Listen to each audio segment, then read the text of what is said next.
All right, welcome back in. Just another football show. Welcome back. Yeah, welcome back. Time to talk more football. Yeah. They just keep Close out the Saturday slate. keep coming. Yeah, Lots of football to get talk. Tom Brady in primetime. Who'd have thunk it? We have less football to talk about, but more football to talk about at the same time. It's one of those things where it's like basically covering my entire weekend in football. It's wall-to-wall, wallpaper football, and I'm just going to be in my bed the whole time. So Ryan, how by the time this Bucs Washington game starts, how drunk are you gonna be? I don't think I'm not going to be terribly drunk Not before. until the Bucs game starts. Yeah. All right, that's fair. It depends on how many shower beers I work in there. Oh, there you go. It is Saturday, Oh, so good old shower beers. it's one of those things where it's going to be finding a time to sneak out and grab some fast food or something, but it's going to be like just sit, bed, I'm gonna have watch. to throw something on the smoker this weekend, I think. Going to be one of those guys just like laying in bed, looking at my cell phone, and just kind of keeping an eye on the game on the side, and just like texting you guys, the other group chats I'm in. And stuff I'm like going to have that. to be near a charger I'm gonna have to be all weekend Oh yeah, long. for sure.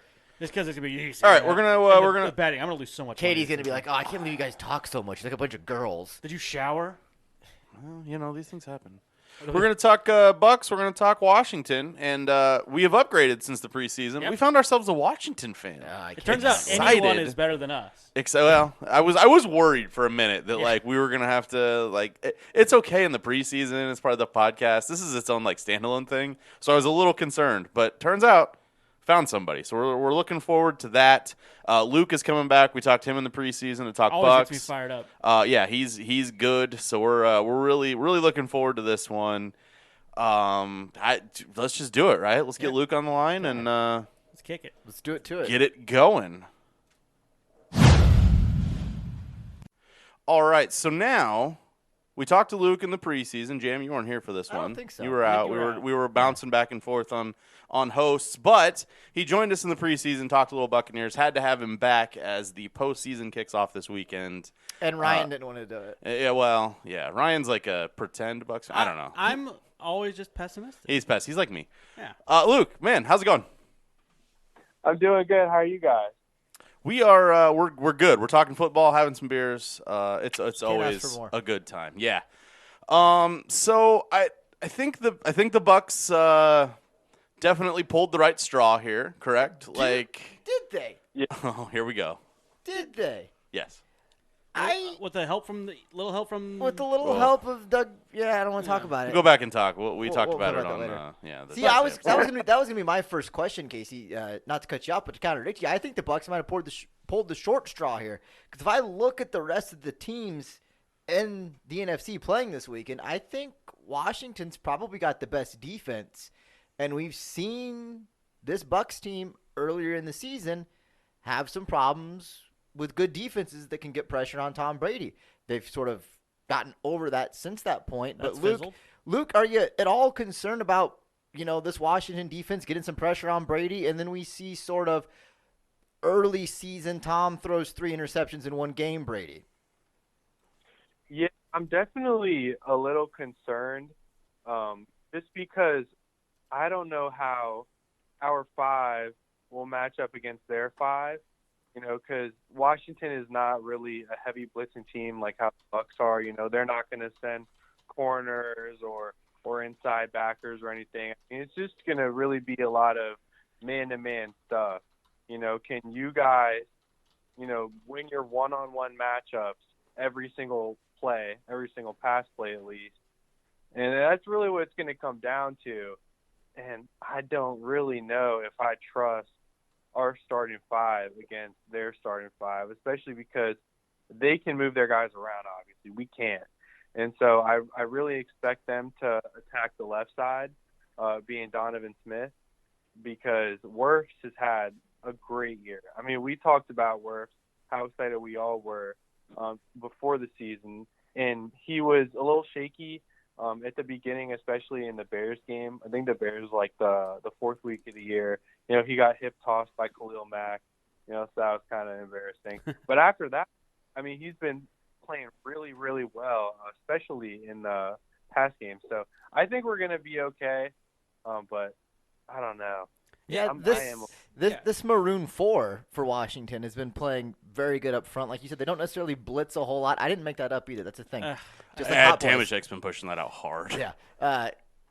They can get there. They can get pressure, but I'm sure you've seen it already. The locker room talk, the bulletin board material out there. Chase Young saying, "I'm coming for Tom Brady. I want the GOAT." I kind of thought of like Tom Brady as Thanos at that point. Like, I don't even know who you are. To Chase Young saying that.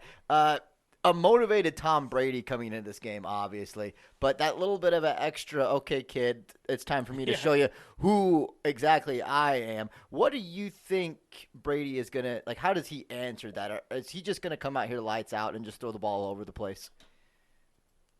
I think that, I mean, you just don't poke the bear, man. And I get Young, he's young, he's having, a good year, and he's getting a lot of publicity. And he's a guy he's around from where I am too, PG County. So he's playing for his hometown team, going against Tom Brady. No one expected Washington to really do anything. And so they kind of turned around. So I understand that, he's looking forward to the playoffs and everything, but you cannot poke that bear. And I don't know if he said that as, just happy, excitement after the game, knowing that you're going to make the playoffs and knowing who you got to face, or if it was just excitement, or is he saying that to kind of instill confidence in his teammates? Like, yeah, Haskins got stripped of his captaincy, so now Chase Young's a captain.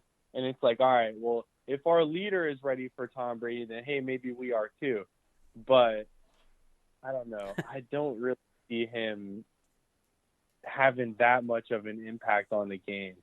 Yeah. Just one guy, I don't really see it. Well, and I that's wouldn't the matchup, right? Like But that's the ideal situation. Go ahead. Yeah, right. And it's now you got to step up for it, right? You got to show Tom Brady. Yeah, your ass just wrote a huge check. Yes, or your mouth did that your ass has to catch. Yeah, or something like that. I mean that's the part of the game that I think everyone is excited for: the Tampa Bay Buccaneers offense versus Washington's best unit, which is their defense, specifically their defensive line, which they've invested in heavily. Like their last however many first-round picks have been defensive linemen: Chase Young and Montez Sweat and Daron Payne and the other guy, I can't remember, Jonathan Allen, all first-round picks for that defensive line. But I think really what this game is going to come down to is the other side of the ball. The other side of the ball for both these teams. The anemic Washington offense that struggled against a Philadelphia defense that was just absolutely tore up versus a very good Bucs defense. Can be good, Bucs Can be good. They're the second best defense in the league against the run. Still, that's been their staple for 2 years now is defending the run. So Luke, how do you think this defense is going to hold up? Do you think they're going to be able to just kind of show up and show out? Yeah, I think we are, and I really like the Alex Smith story, and I'm really happy for him and everything. But their offense is just, you saw what they did against Washington. They just can't move the ball, and Alex Smith, he can't really push the ball down the field. And you look at the Bucs' worst game, right? Is we had the New Orleans game the second time around. That was horrible. And then, the really worst one was the Mahomes game when he was just bombs away all game, well, all first half. But, basically they just had their way with us. And those are two things that Alex Smith really can't do. He's not surgical like Drew Brees. And he can't, obviously, like no one other than probably Josh Allen can like bombs away like Mahomes can. And so, the Bucs are not, we're not going to have Devin White, so that's going to hurt, especially as far as pass rush is concerned. But it's weird. I really what I'm looking forward to seeing is Todd Bowles is blitzing, all game. We haven't blitzed all game since really, the Packers game when we upset them. And then we had the Giants. We barely beat them on Monday night. And then also we played at the Raiders. And we were just getting sacks on sacks on sacks. And Devin White had, I think it was 8 sacks in like a 3 or 4 game span. And we were just sending everybody. We were sending the house. We were sending Winfield. We were sending our corners occasionally. And we were up there, with talks of one of the best defenses in the league. And then for some reason, Todd Bowles just stopped blitzing, and I couldn't understand why. And as I watched more of the season, it was he only blitzed when we were up, and I couldn't get it. And then we had like a 4 or 5 game stretch where we were having slow starts, so we weren't blitzing because our offense couldn't get the ball moving. Then we couldn't get up. We couldn't really pin our ears back and blitz. So I'd really, really love to see Todd Bowles just pin the ears back from snap one and really put the pressure on Alex Smith. Because, I mean, the run game for Washington isn't typically, what you would normally see from a run game. It's not how they were when they had Alfred Morris, and it's not nothing like what the Titans have with Derrick Henry, where they're just pounding their running backs against a brick wall until it breaks. Their sort of run plays are a lot of checkdowns, there are a lot of swing passes, and so to shut all that down, I just want to see Bowles just send the house all game and just really put it on the defense to, hey, you have to stop Tom Brady, like literally every possession, because these guys are just going to suffocate us. And I think that's our best way that we can win this game. Do you feel good about that?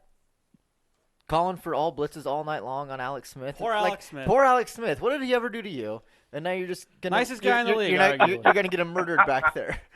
Yeah, no, it's man. I mean, I feel bad for him, but you can't feel bad. Not in football. Not in football. Feelings go out the window for that 60 minutes on Sunday. Defensively, like you talked about, as far as game script kind of playing into the blitzing, I understand sort of that mindset is while we're up, then yes, let's send the house, let's blitz, because there are times where if you get a little greedy and you send that blitz and you're leaving yourself exposed in the back end in a game where you're trailing, that could add to digging yourselves into a further hole. So I sort of understand where Todd Bowles is coming from if that's his mindset going into it. It's unfortunate that I was not able to talk to you in the preseason because preseason coming in, I was very, very high on this Tampa team. I made a ton of bets, one of which that I won. You did. About Tom Brady coming on board here. Sort of a very slow start for this team as far as up and down, and then sort of just a mesh for Brady fitting into this system. There was a lot of back and forth between Arians, very vocal about, hey, Tom's not seeing the field. He's missing this guy here. He's not making these plays here. Really wasn't sugarcoating anything. And Tom just kind of took it all in strides. And, you bring in Gronk, who's stepped up. He's had a couple touchdowns here and there, a couple key plays here and there, looking a little more like Gronk of old. And then you sort of the feeling is that Brady sort of forced Antonio Brown into this situation. And at the time, I was sort of against it. You've got a great receiving core already. I didn't think you needed another mouth to try and feed there. But as of late, it seems like after the bye week, these guys sort of finally all got on the same page, and that's when this offense really, really started to take off. You've seen Antonio Brown step up in some key spots, make some great catches, and the same can be said about Godwin, and hopefully he's able to play. It was sort of a nasty-looking knee injury on Sunday, but Mike Evans is having lights out here. He's done something that no other receiver has done in the NFL for as many consecutive 1,000 yards to start a career. Seven 1,000-yard seasons to start a career. Not even Jerry Rice did that, so that's how big that is. Man, I've always loved Mike Evans. I mean, Mike Evans he's just been the model of consistency for the Bucs, and it's kind of sad. Bucs have good players here and there. Like Mike Evans. We've had Levante David for a long time, and as a Bucs fan, it's like we're telling people, on Twitter, or we're telling our buddies, we're like, look, man, we got a good player. They just got no one else, so you don't know about him. And so Mike Evans has always been left out of the top 5 or top 10 receiver conversations and stuff like that. And so this year we are so happy. Okay, we got Brady. Like Mike Evans is gonna have like 1,600 yards. Like we were kind of expecting Mike Evans to have the kind of season that Stephon Diggs had, and it didn't happen. But he was still able to find a niche with Brady, and with Brady and Evans, it was like you were obviously waiting for the Bucs offense to click as a whole just because of how much talent we had, especially really early in the year. And even when we were winning games, it was like, all right, yeah, we lost to the Saints obviously the first game. Then we beat Carolina by a couple touchdowns. Then we beat the Broncos by a couple touchdowns, and we came back on the Chargers. And so, the first quarter of the season, we were all wondering, all right, well, who are the Bucs? And everybody's like, man, I don't know. They're trying to force the run game, with Rojo, and it's not really working. And then we're trying to figure out, okay, how does Godwin fit in the offense, and then how does Mike Evans fit? Mike Evans and Tom Brady have had like no chemistry until 4 weeks ago, really after the bye, and I love how we got our bye right after the Chiefs game. And I noticed this, at the beginning of the season, you kind of cut the season into fourths, right? You got your first 4 games, your second 4 games, and so on and so forth. And I said, man, we got a stretch of 4 games where we got the Saints, the Panthers, the Rams, and the Chiefs. And it's like, all right, the Panthers are kind of a gimme because they're pretty bad. But, we got 3 playoff teams in there. And, how are we going to react, as a young team? Because we are still a young team. Obviously Brady being there kind of sets off the age a little bit. It makes the average a little bit higher. But we are a young team, and we're a team that's not used to having expectations. And in that 4 games, we went 1-3. And then, of course, it's like Chicken Little, like the sky is falling. Everybody's like, oh, I told you Brady was too old. This was the span when Brady could not hit a deep ball. Ryan said life. all of those things, by I the way. absolutely did.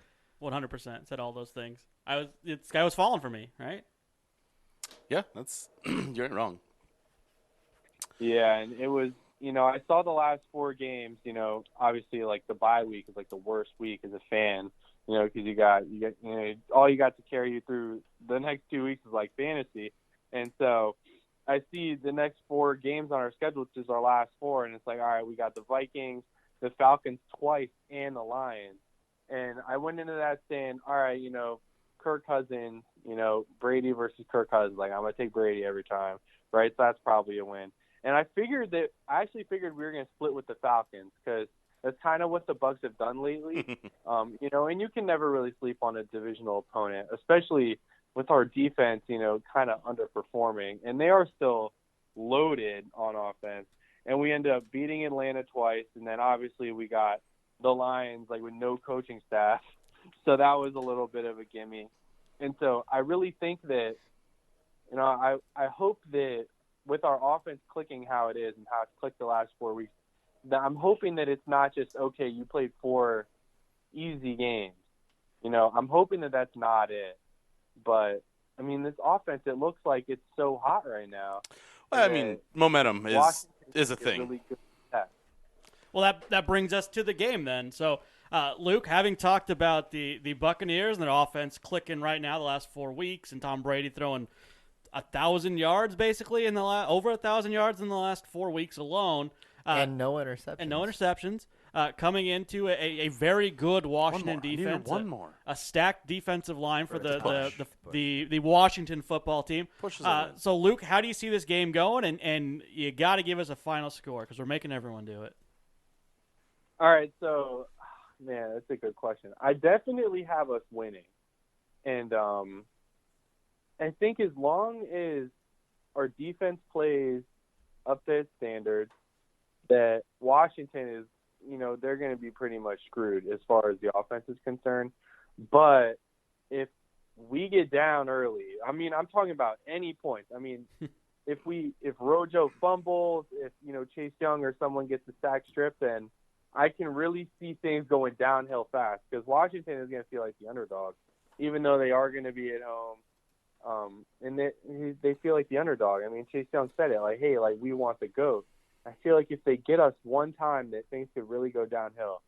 But with that said, I got the Bucs winning, and I got us winning 29-13. I think we're going to get a lot of field goals. Yeah, no problem believing that. Washington's going to bend and not break. It's going to be a scoregami. But, it's going to be – I think we're going to win. And I think that Brady's leadership and obviously all of his experience. I think that if we do get down, that he'll be able to rally the troops enough to say, all right, hey guys, whatever, we're down. It's not a big deal. Like, I was down 28-3 in the Super Bowl. Like, this is doable. And I think that we got enough leadership in our locker room and enough coaching staff leadership too to really rally our guys to get this win for sure. Yeah, no, we'll give our official predictions on Friday, but we won't. I don't think we'll be too far off from what you got going on there. All right, Luke. If it comes to fruition, if you are correct, we'll be getting a hold of you next week to talk about a divisional round matchup. All right, sounds good. I really hope to talk to you guys soon, man. Yeah, we appreciate the time. Thanks for coming on. Oh yeah, thanks for having me, guys. Happy New Year. Same to you. Thanks, Luke. All right, rebuttal time. We talked to Luke. Now we got Valentino on the line. He is going to be talking about that Washington professional football team. We didn't have anybody in the preseason. Nope. We talked about this team, so we are very, very happy to have an actual fan of this team to talk to us. Valentino, man, how is it going? It's going great, fellas. How are you guys doing today? Living life, man. Yeah, we are excited We're heading to into talk the to a playoffs. Washington fan, man. This is Honestly, true. we really are. It's been a team this year, right? There's been a lot of things come out for Washington, but it was nice that they got to cap it off Yeah. with. Ron Rivera said in an interview last week that we are playing with house money right now, Yeah. given the team's position that no one really thought they would get there, and here we are. We're here. So just what's your first just initial reaction on the fact that Washington wound up winning a division and punching their ticket, hosting a playoff game? I mean, personally, it feels like the curse is over. It feels like the name thing is all gone. Last year was, with all the coaching and everything, everyone kind of expected Ron Rivera to come in and bring something to the table. Now everyone wasn't exactly sure. Maybe people thought he was distracted with his health problems, and so there was anticipation of some sorts. I mean, getting Chase Young was amazing in the draft. There was a lot of, stipulation on if we should have gotten Tua or gone quarterback or, so, I mean, it seems to be that worked out wonderfully. Yeah. I think that the team gel. I think, throughout the year you started realizing, I mean, some of the games were hard when we were losing certain games, and some of his decision making, going for two against, I think it was the Giants. Yes. It was the first time he lost to the Giants. He decided to go for two when we could have tied the game. Maybe it would have went in overtime. So he was setting a precedent. I mean, it really seems to be a way that now the result is the team knows they got to play because he's not going to give them anything. Rivera's not going to, sugarcoat anything for them. If they're going to want to win the game, they're going to have to win the game. And I think you've seen his trademark, what he wants from his team.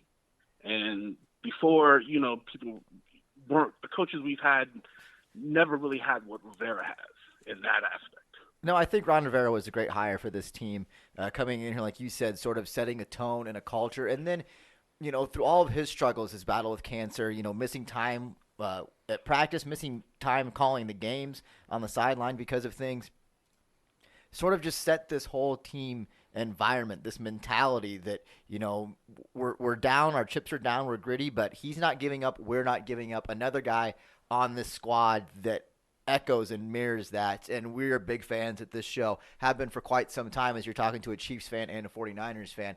Alex Smith, a guy that I never thought would walk again, let alone be in a position where he has got his team winning football start games. a playoff game. And he's starting a playoff game. So what's it mean to you, being a Washington fan, to see Alex Smith suffer that gruesome injury and then the bounce back and the rebuild of Alex Smith and him back playing it at a pretty good level?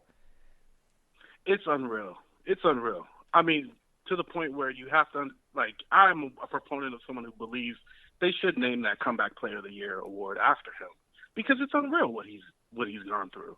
I mean, I'm a big time sports fan. I don't know really how many injuries of that nature we've seen through professional athletes to come back. I mean, I know like Sean Livingston, the basketball player, had like a really horrible leg injury. I can't think of many that you can compare that has done what he's done. And then, I was reading today that the Buccaneers, they're playing it as the Redskins are 5-0 with have won the last 5 games with Alex Smith.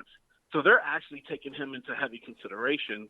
But he's been able to just open up the weapons. I mean, Gibson, I mean, if our running game can just sustain itself somehow, Logan Thomas is having a great year. Our tight end, I mean, he's like been a sleeper for us, really big time playing for him, So, yeah, I just want to see consistency, and I think that's what Rivera's been building, a consistent team. Yeah, that's what Alex Smith brings. That's what Ron Rivera brings. I think you're absolutely right. You said it feels like the curse is lifted.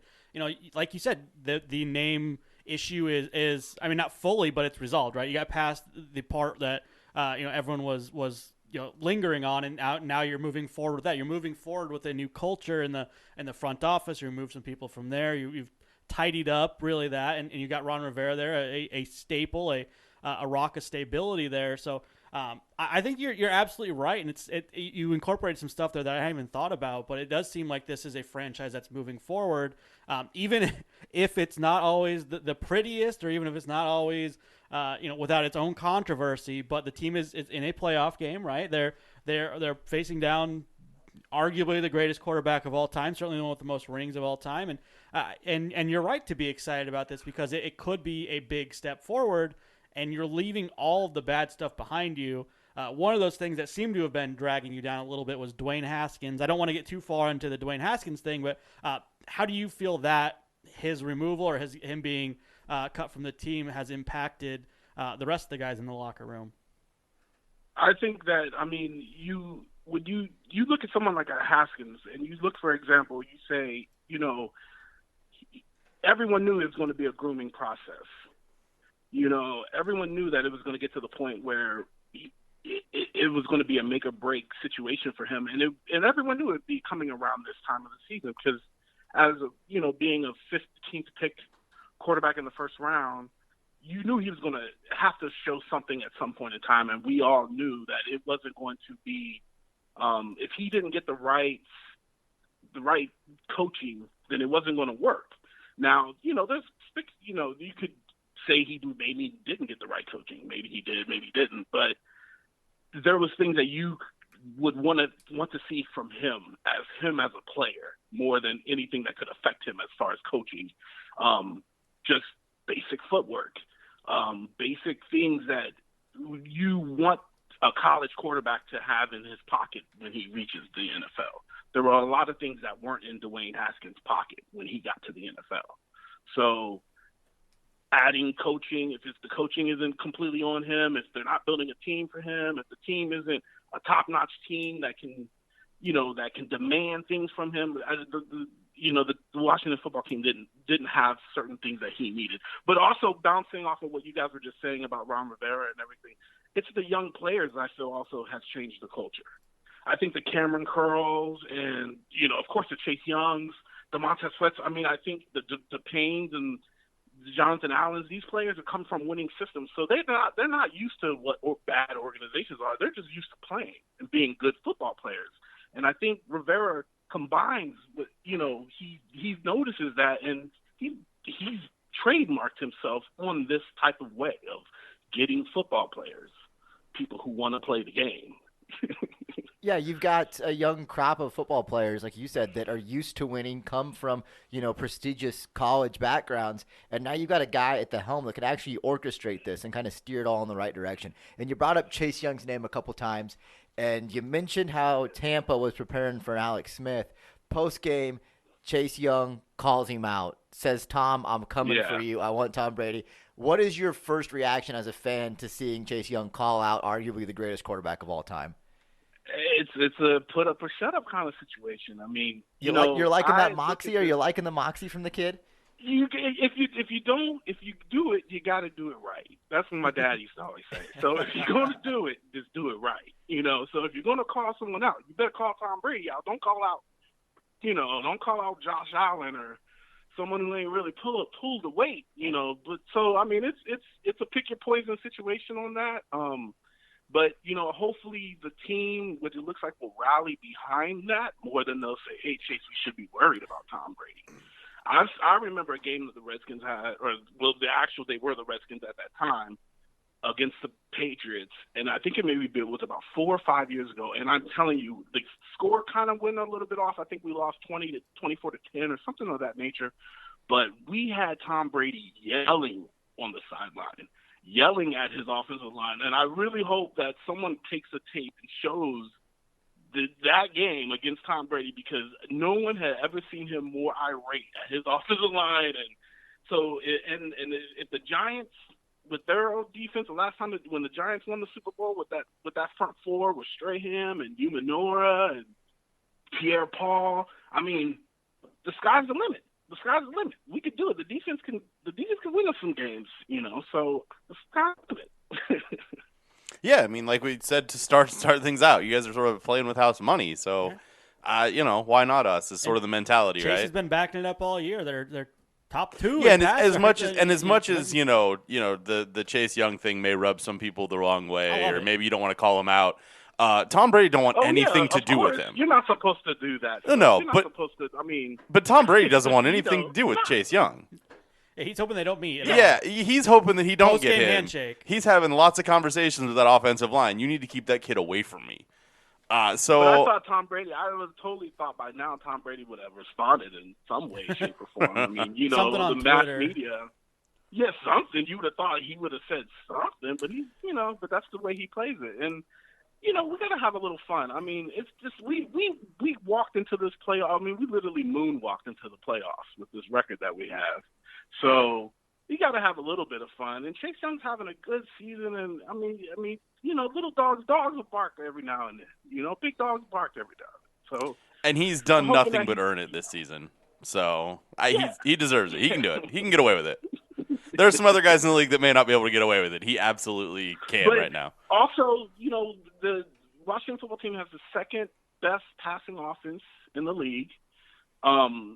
So this is going to be something that the Buccaneers are going to have to really pay attention to what's going on, because we'll slide off with a couple of interceptions.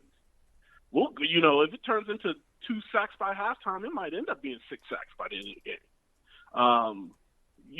So I hope that, things go well. I hope it isn't a blowout. I'm kind of rounding out my ideas of the final score. So I'll wait for you guys to let me shoot on that. But, well, we're right there, man. You queued us up perfectly. How do you see this one finishing out? Take a pick. Give me a score. Where do you see this one finishing out? So I usually because this team, if anyone's watched this team this year, they know they're a second half team. So what I'm thinking is we're probably, if we can keep it close by halftime, say something around the range of 13-7. Buccaneers might be up 13-7. I think we can pull this game out somewhere in the 24-20 game, like something around 24-20. So I'm thinking the Washington football team, they're gonna, if they can keep them under 30 points, which they've been keeping teams under for five times they've done it this year, and that was before week 11. So if we can do some damage and kind of keep them from scoring a lot of points, if we get that running game going, I think we could pull this off at about a 24-20 clip. All right. Well, I tell you what, if you're right, we'll absolutely be bugging you next week to talk about the next matchup that Washington has coming up, man. You'll be hearing from us. We'll be penciling in a lot more time for you next week if you guys pull this one out. You'll hear me when that happens. You just listen out for me, Roy. You'll hear a little, oh yeah. I love it. We love it. I'm looking forward to it. Big fan. All right, man. Thanks for the time. We appreciate it. Oh yeah, you guys do too. I know you're sitting back pretty with your Kansas City. Yeah, we're waiting. We're just waiting. Waiting to see what card we pull, man. And I don't like most of them, so we'll see. Yeah. Okay, well, good luck to everybody, man. You guys have a good one. Happy New Year and everything. Absolutely. Hit me up, man. I appreciate it. Same to you. We will. You will hear from us again, I promise. Okay, guys. Be safe. Take care. Have a good one. Thanks, man. All right, one day's worth of games in the books. That's the primetime Saturday night matchup. You know they had to get Tom Brady in primetime. Oh, yeah. Yeah. That's how it works. And Valentino got me thinking. All of a sudden. Right? Like, as a Bucs fan, I'm a little bit worried now. I think it'd be pretty cool to see Washington kind of get over that hump, but the Buccaneers are stacked, right? Yeah, I think so. We'll talk about it on Friday, but yeah, I think so.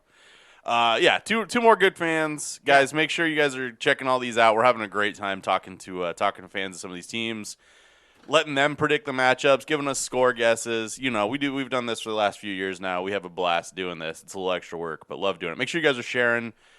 You know how it works. So until tomorrow, when we come back and preview the 3 games for the Sunday slate. Yeah. 3 more. 3 more. 6 fucking games this weekend. It's great though. For None of them are at the same time. They're all spaced out. You can start your drinking early, finish it late. That's the plan. So for 2 great fans, Yeah, absolutely. and these 2 fuck takes, Uh-huh. this has been just another football show. Bye. See ya. That's one.